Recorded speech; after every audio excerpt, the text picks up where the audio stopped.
The question is largely whether I agree with the questioner and the president that there is a serious threat to us in Afghanistan, and what I think of the president's decision to escalate the troop levels there.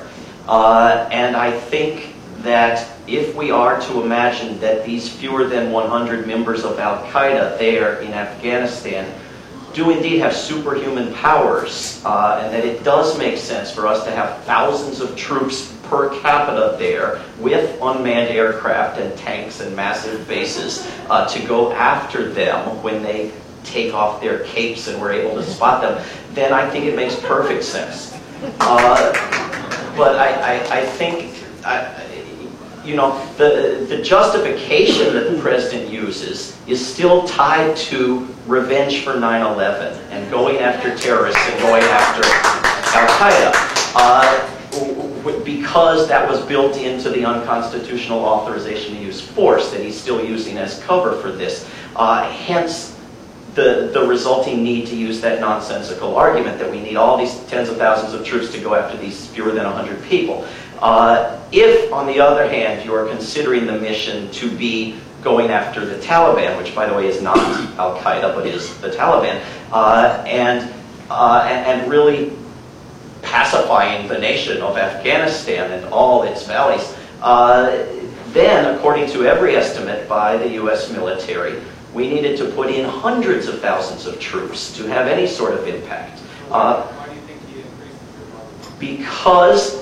Because he is a cowardly, immoral fool whose advisors told him that if he wants to get elected in 3 years, he had to do it. And if you are willing to kill people and to put people's lives at risk who signed up for the military because you wouldn't invest in any other industry in this country, in order to boost your chances of winning an election, you've lost any shred of a soul. And I think that it is incredibly shameful. And I think the most discouraging part about that most pivotal decision in Obama's presidency is that we accept that it can be his decision. It cannot. It is up to Congress to fund it or not, and they have to not fund it. And if he had made the other decision, regardless, it cannot be up to him, and it cannot be left up to every future president to make those decisions, because guess what? They're all going to come down on the same side that he did. We had the military publicly pressuring the president to make that decision. They should be tried for treason. In the yellow shirt, and then over here. Thanks for being here. Could you briefly discuss the concept of Chalmers-Johnson's blowback? And then the second part, how what percentage of these occupations is about resource acquisition? Well, we're quite open about the fact that we want an oil pipeline in Afghanistan. We are, without any ability to disguise it, building massive permanent bases in Afghanistan. When we decide that the perfect war is fought with unmanned drones because none of the right people will be put at risk, and then 5 CIA agents and 2 Blackwater mercenaries are blown up by another CIA agent because in response and revenge for these drone strikes that are killing so many civilians, that's blowback. Blowback is when you imagine that you're imposing suffering on the rest of the world and shielding yourself from risk. And you can't. It can't be done.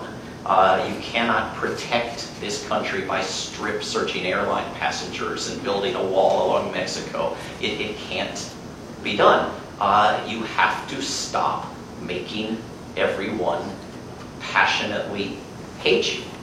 And you know, it begins with ceasing to bomb them.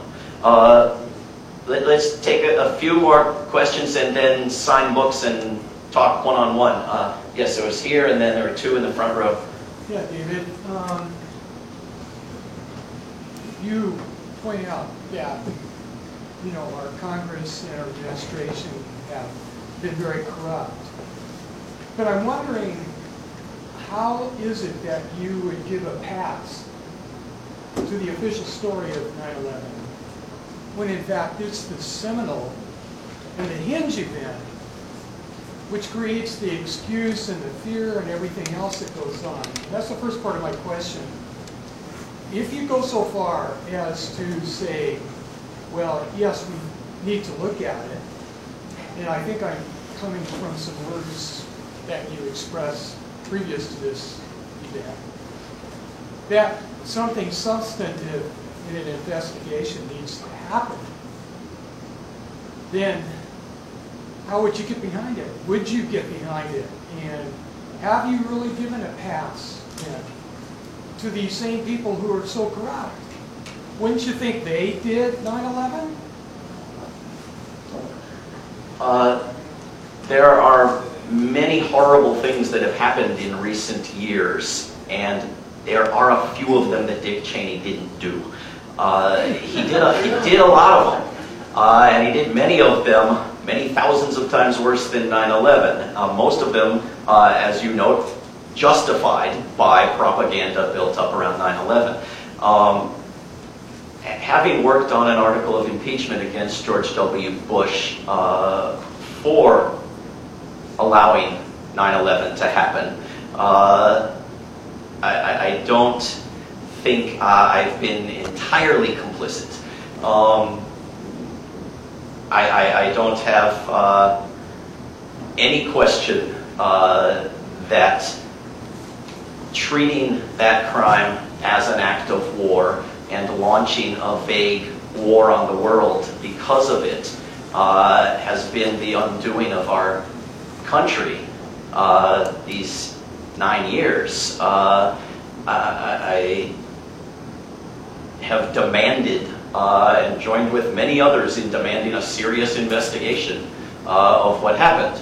Now, I have no doubt that what you think happened didn't happen, and you have no doubt that what I think happened didn't happen, but we can agree that we need a serious investigation, which everyone knows has never happened. So I'm with you up to that point, if it's helpful. Let's go to the front row.